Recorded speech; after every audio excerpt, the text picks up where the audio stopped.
Hola jóvenes, qué gusto saludarlos de nuevo. En esta segunda parte del video sobre el sistema internacional veremos algunos aspectos aplicados del SI. Entre ellos veremos sus múltiplos y submúltiplos, las reglas para escribir cantidades y unidades, el uso de factores de conversión para cambiar de unidades y el criterio de la consistencia dimensional para verificar si una ecuación es correcta o no.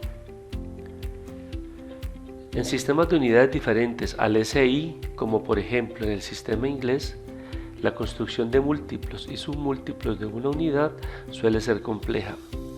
Por ejemplo, la unidad de longitud del sistema inglés es el pie, y sus múltiplos son los siguientes. Una yarda es igual a 3 pies, y una milla son 1760 yardas. En cuanto a los submúltiplos, una pulgada es un doceavo de pie, y de allí hacia abajo se tienen medios de pulgada, cuartos de pulgada, octavos de pulgada, etc. Por tanto, el sistema inglés no es un sistema sencillo de utilizar.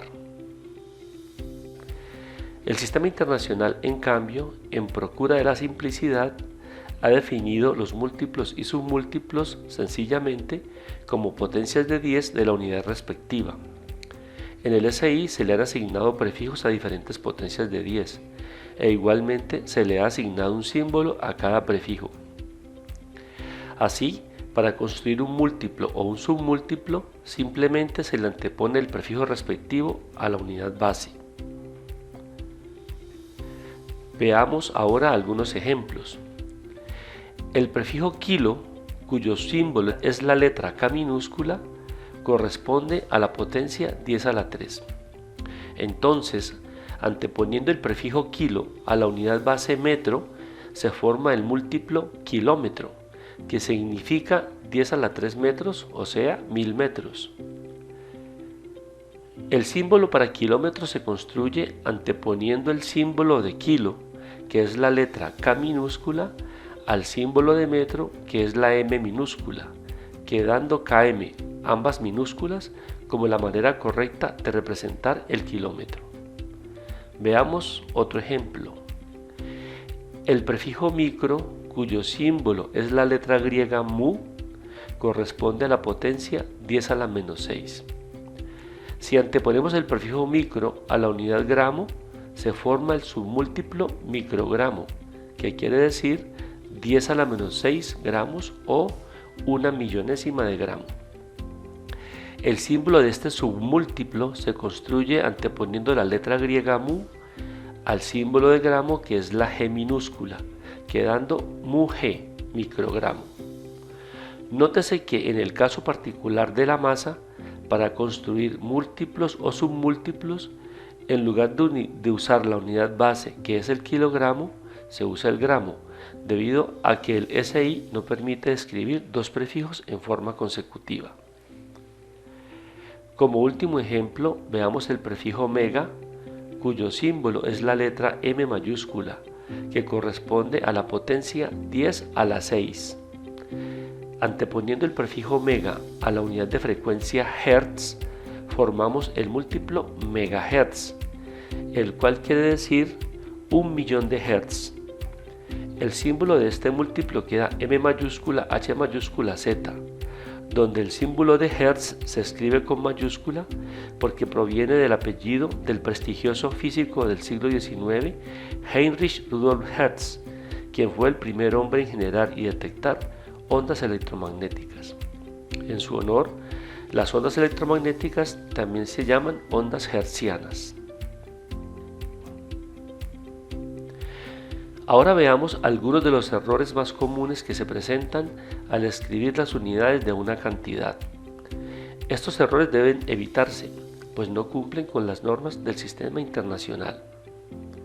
Como habíamos mencionado, los símbolos correctos para el metro y el segundo son la M y la S minúscula respectivamente.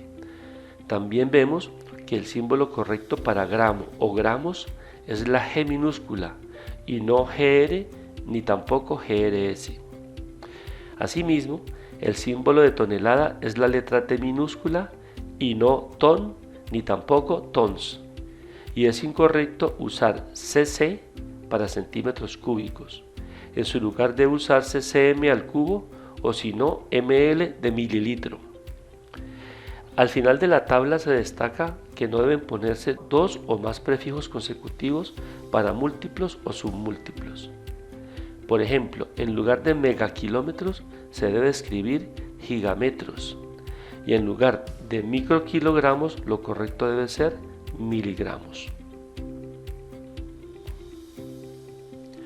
Adicionalmente, para la escritura de valores numéricos, el SI establece las siguientes recomendaciones. Primero, usar prefijos o usar notación científica. Segundo, para cantidades de muchos dígitos, se recomienda dejar un espacio cada 3 dígitos, tanto a la derecha como a la izquierda del separador decimal, que puede ser bien sea un punto o una coma. También se recomienda no mezclar unidades derivadas y unidades base. Miremos ahora uno de los tantos métodos que existen para convertir unidades, llamado factores de conversión. Un factor de conversión es una fracción en la que tanto el numerador como el denominador son cantidades equivalentes. Observemos, por ejemplo, la siguiente equivalencia: una pulgada es igual a 2,54 centímetros. En esta igualdad puede suponerse que el lado derecho, o si se quiere también el lado izquierdo, está multiplicado por un 1. Entonces, si la cantidad 2,54 centímetros se pasa a dividir al lado izquierdo de la igualdad, en el lado derecho queda el factor 1. Por tanto, la fracción 1 pulgada sobre 2,54 centímetros tiene un valor igual a 1. Y si una cantidad dada se multiplica por esta fracción, su valor no se altera, sino que simplemente se cambian sus unidades. A una fracción de este tipo, donde el numerador y el denominador son cantidades equivalentes, se le denomina factor de conversión. En la siguiente diapositiva se dan ejemplos de cómo usar factores de conversión para efectuar cambios de unidades. El primer ejemplo muestra cómo cambiar centímetros a pies. La cantidad 43,5 centímetros que se va a convertir a pies se multiplica por dos factores de conversión.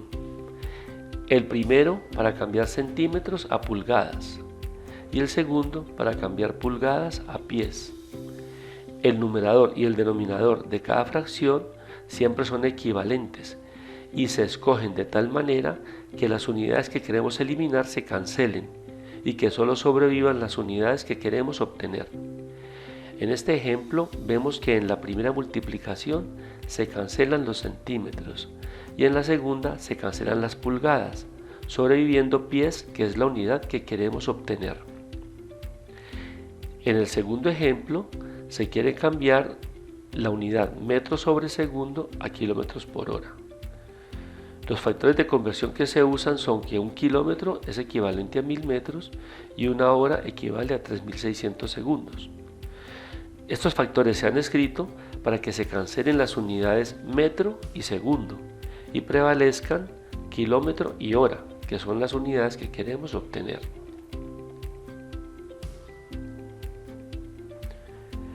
Ahora estudiemos el concepto de dimensión. La dimensión de una cantidad física denota la naturaleza de dicha cantidad. Por ejemplo, las cantidades 10 metros, 15 pies, 8 centímetros corresponden todas a la dimensión longitud, la cual, de acuerdo con el sistema internacional, se denota por una L mayúscula, mientras que las cantidades 9,8 metros sobre segundo cuadrado o 32 pies sobre segundo cuadrado corresponden a la dimensión aceleración, que por ser una cantidad derivada se denota por L dividido t al cuadrado o también L multiplicado por t a la menos 2. Obsérvese que el símbolo de la dimensión tiempo es la t mayúscula. En la presente tabla se muestran los símbolos establecidos por el SI para denotar las dimensiones de las cantidades base. Destacamos, por ejemplo, que el símbolo para la dimensión temperatura es la letra griega θ mayúscula, o que el símbolo para la intensidad luminosa es la J mayúscula, y así sucesivamente. Finalmente, estudiemos el concepto de homogeneidad o consistencia dimensional, que es uno de los requisitos que debe cumplir cualquier ecuación en física. La homogeneidad dimensional establece que, para que una ecuación sea correcta, todos los términos a ambos lados de la igualdad deben tener las mismas dimensiones. De no ser así, la ecuación debe tener algún error. Por tanto, el uso de este criterio nos permite verificar si estamos cometiendo algún error mientras resolvemos un problema o cuando hacemos alguna deducción o demostración algebraica.